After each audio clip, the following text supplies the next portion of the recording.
Hi YouTube.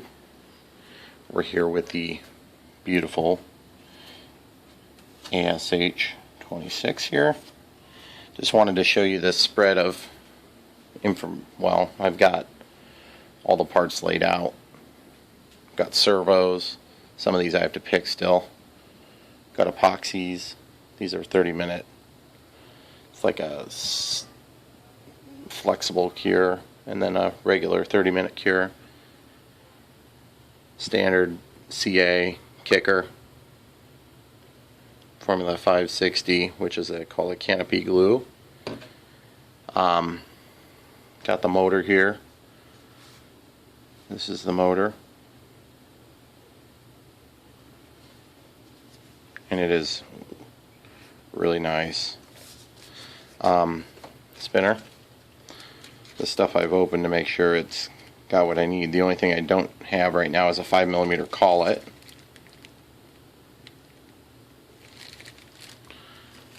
And then we got the blades. Which, as you can see, it's a 12.5.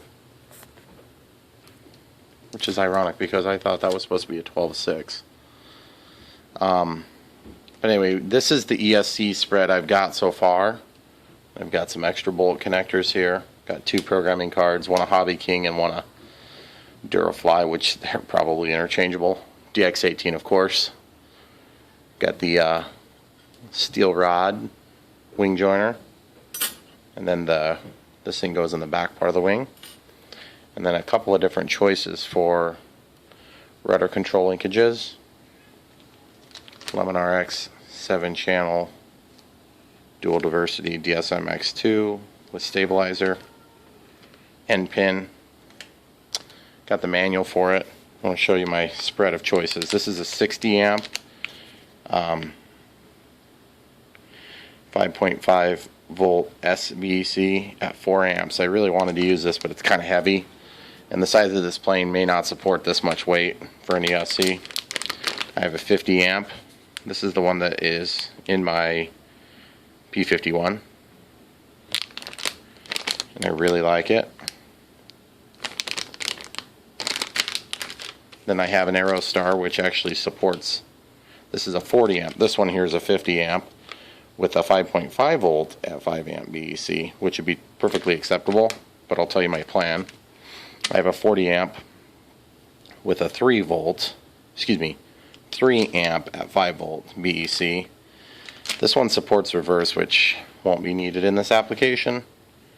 Then I have this 40 amp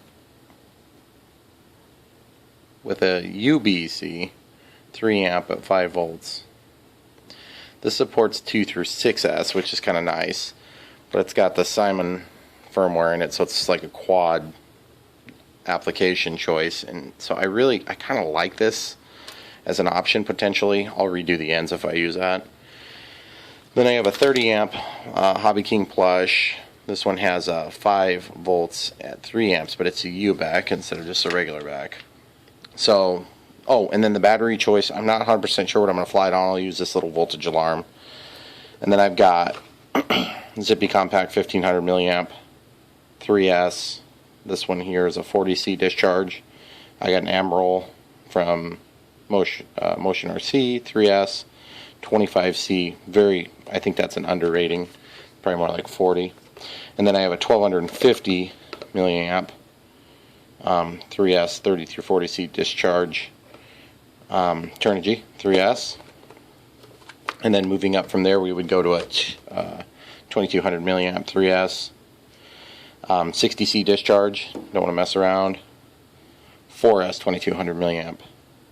So basically, this is what I'm going to do to make up the balance if I need to. My guess is I probably will have to, if anything, add a little bit of tail weight on this plane because I'm adding this big heavy motor, which, let's give you guys a shot of this real quick.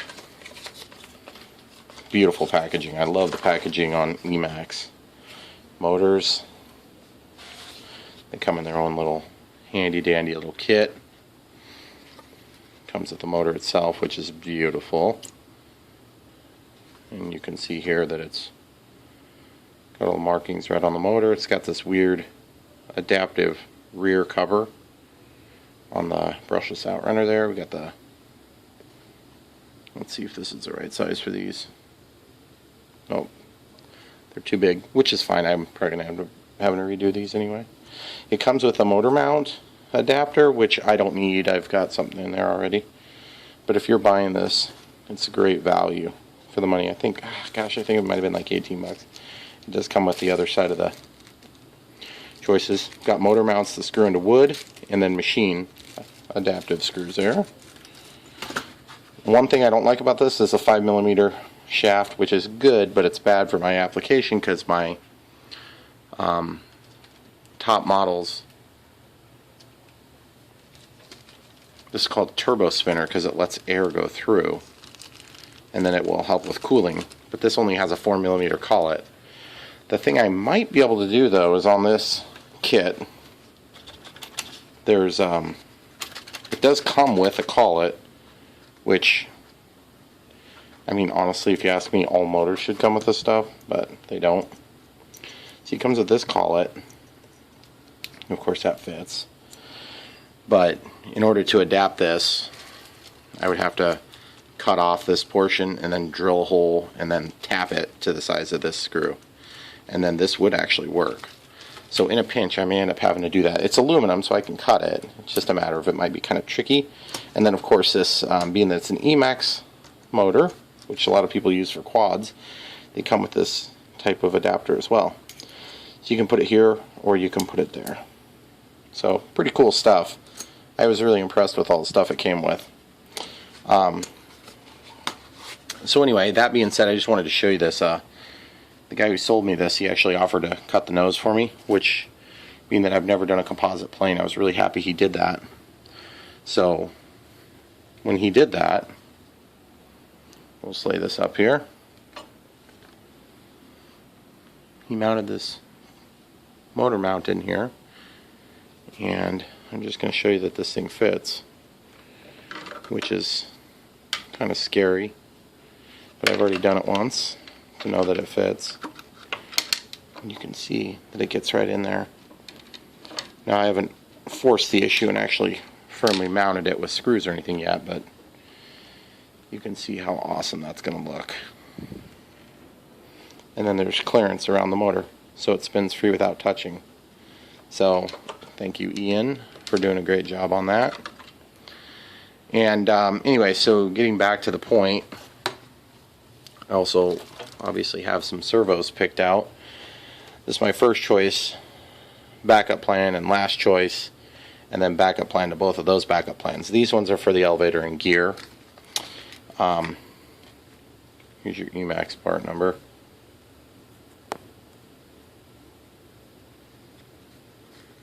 There we go. 3 kilos per centimeter. That's awesome. Well, I'll be running at 4.8 volts, so it's going to be 2.5 kilos per centimeter. And not an overly huge servo either, metal gear, but analog. Got digitals for the other surfaces. This will be for the rudder and the gear. You can see it's no bigger than a standard 9 gram. And so they're going to go into these pockets. Of course, we're going to have some slop, some extra play, and you know, just depending on where I decide to put these things, should be no big deal. But the thing is, there'll be 2 of those. They come with a good assortment of control arms and whatnot. Okay, so then the digital servos, these are my in-wing servos. Let me pop these open here, I'll show you the part number. These things are pretty expensive for my taste. I don't usually spend $11.50 on a servo, and some of you are laughing at the screen right now, I realize. But that's a lot for me. Okay, look how small this thing is.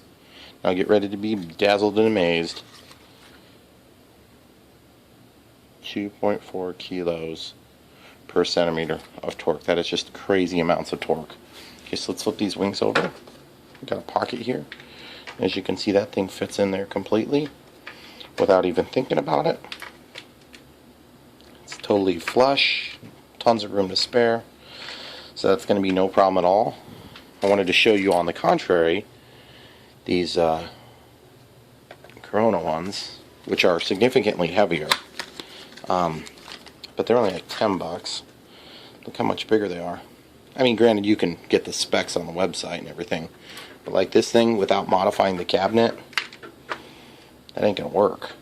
So what I would have to do is I would have to cut these tabs off, and then there's a void in here, and then there's a rib here, and there's a void in here, and there's no rib here, so I would probably go ahead and cut off these tabs, and then that would be allowed to drop back in there, and then one of the servo covers would come in here, and it would be wherever I need that to be. So whether it's that way or this way, I don't know. But the point is, I just wanted to show you that. That's why I chose not to go with that. Now these are digital metal gear, all metal, okay, which is awesome. And my alternative choice for the wings was this, which is plastic gear analog of the same size. And look, we only lose 0.4 kilos, which is still a ton of torque for being a plastic gear servo, especially of this dinky nature. So probably what's going to happen is, guy sold me the plane, he recommended using this for the elevator, and he recommended using these for the aileron. So that's probably what I'm going to do. But I wish I had a third one. I would totally use that in the tail as well. But you could see spatially, they're the same size. Dimensionally, I mean. And so that's going to be going in to this cavity here. It's probably going to be in a position like this, or like this, depending on how it fits. But clearly it'll fit in the pocket. And then the linkage will come out here and it'll move the elevator up and down. So that's going to be awesome, guys. Finding these parts is kind of a pain. I was very fortunate that the guy who sold me this, Ian, had helped me source these parts. I mean, it's one thing to just go out and find a couple of 9-gram servos. It's another thing to find all this crap. It's complicated. There's a lot of different choices out there. And then, of course, nobody ever has everything in stock, no matter what you do. No matter how much you complain to the manufacturers and the distributors, they always seem to be out of stock of the most popular items, which seems stupid, because why would you not want to keep like extra? But I think it's more the suppliers in China than anything. Okay, so we got this undercarriage mechanism here, which is going to eventually go into the plane, and that's actually how the gear door open. So that's going to go in, and then this is the gear door themselves, okay? So that's going to help guide the gear doors out. But one thing I've been working on is, if you just step into my other office, this is the other electronic speed control I was thinking about using. This is in the Bird of Time, and I'm running a significantly larger motor. Trouble is, when you put a 2200 3S in here, it gets full, and so I need a bigger ESC, period, just because it needs to be able to dissipate heat better. So I'm probably going to put the 50 amp in here, and as you can see, it's kind of a tight squeeze in there, and so I've had trouble getting all the wires landed. So what I'll do is I'll switch this with the Durafly 50 amp, which is incidentally what I'm running in the P51, and it works great. And then that's going to give me this Aerostar 40 amp ESC, which I'm probably going to go ahead and then use in this plane, the ASH. So what I did is I set up my scale here, and we're set to 0.05 grams, which is crazy amounts of resolution. Okay, so that's just, you can blow on it and it'll change it a lot. Okay, so this is the landing gear mechanism. This is the landing gear wheel, and it's got a little bit of squish to it. I really like it. It's detailed, but let's just see how much it weighs. Starting from 0, of course. 8.7 grams is a lot of weight. So Ian had recommended going to like a foam style. This, incidentally, are the mains off of that plane and off of the Airbus A330-600. So I just want to show you 4 grams and 4 grams. So the trouble is, if I go with this, I lose the look of this pretty wheel. I feel like I give up less if I go with this. in terms of look, but I cut the weight in half. Problem is, this is pretty firm. It's firm. It gives a little bit, but it's firm. So I'm thinking, I'm pretty sure this would be the type of landing gear that would actually hold the shape. Like if I were to take this plane and it wasn't hanging on the ceiling, which incidentally, this plane's been in about 15 pieces. It's all ready to fly. I was going to turn this into a slope soarer. But this here, it's not as squishy as I want. This is very squishy. And then this is squishy. I really like it, but it's heavy. So probably what I'm going to do is I'm reluctant, but you can see this is just maybe 1 millimeter or 2 difference in size. I'm just kind of thinking I might end up just going with this, just for simplicity's sake. It's a landing gear on a glider. You're not going to really see it that much. And then I think this will give me a little bit of crash protection. So I'll probably go ahead and... So I took out this mechanism here, which I've been going through that. I'll have to open this up a little bit to make it fit properly because it's just a little too tight. And then I might even try this, I'm not sure, and then I would just end up painting this silver. Just use like a tester's product like this. And just use something like this. And this is the silver I use for virtually all of my silver needs. You see I always paint a little bit on the lids of the bottles so it works better. So anyway, that's my plan, and you can see how this mechanism works. It's so beautiful. And of course, that's going to attach to the linkage to the landing gear doors. So we're going to save a little bit of weight there, and we're going to get this ESC pulled out, and then that ESC is going to be part of this operation. And as you can see, that even though I really want this, let's just show you, we'll just use this as to juxtapose the weight. And don't worry, the bag isn't all that heavy. I was thinking I had one sitting there, I don't. Okay, so we got 0 grams. Okay, so this is with the extra leads and stuff on it.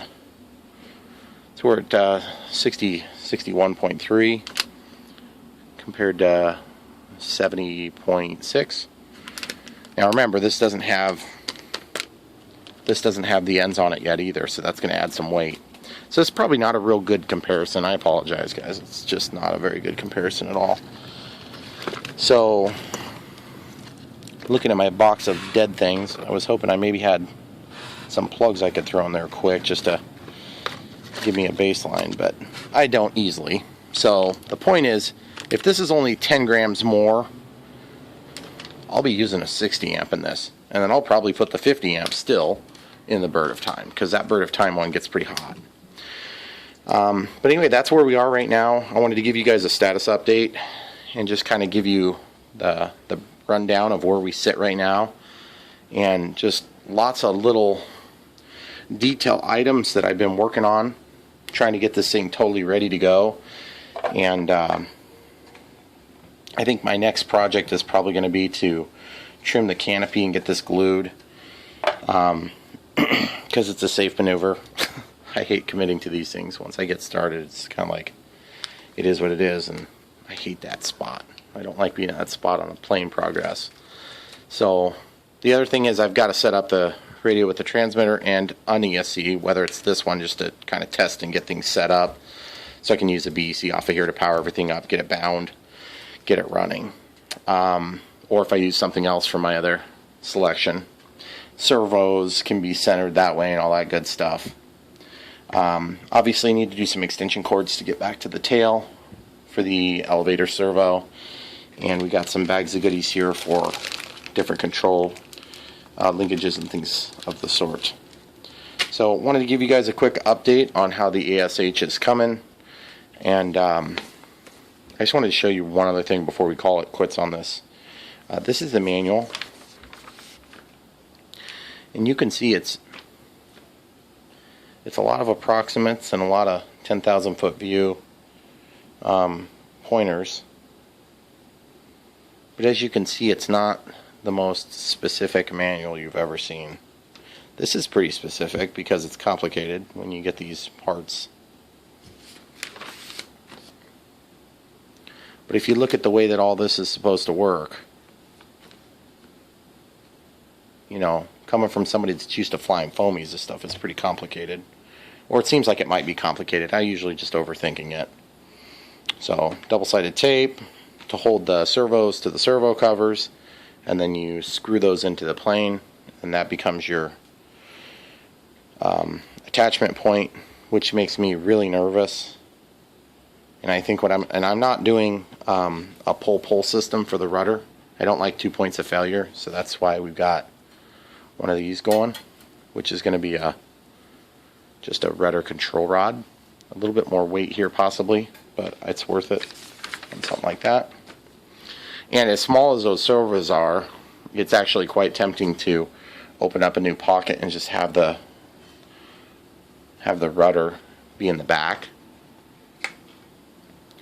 and then have it somehow in here. The problem is there's so much strength that comes from this area here, and you don't want to weaken this at all. And just look at those beautiful decals. So pretty. So anyway, guys, that's where we are right now. I really appreciate you watching and keeping up to speed with what's going on here. Like I said, the next couple steps. Oh, and here's one more detail. Shows you how the landing gear go in there, so you can see kind of how that works. I think that's going to be a lot harder to actually do than they say, but we'll see.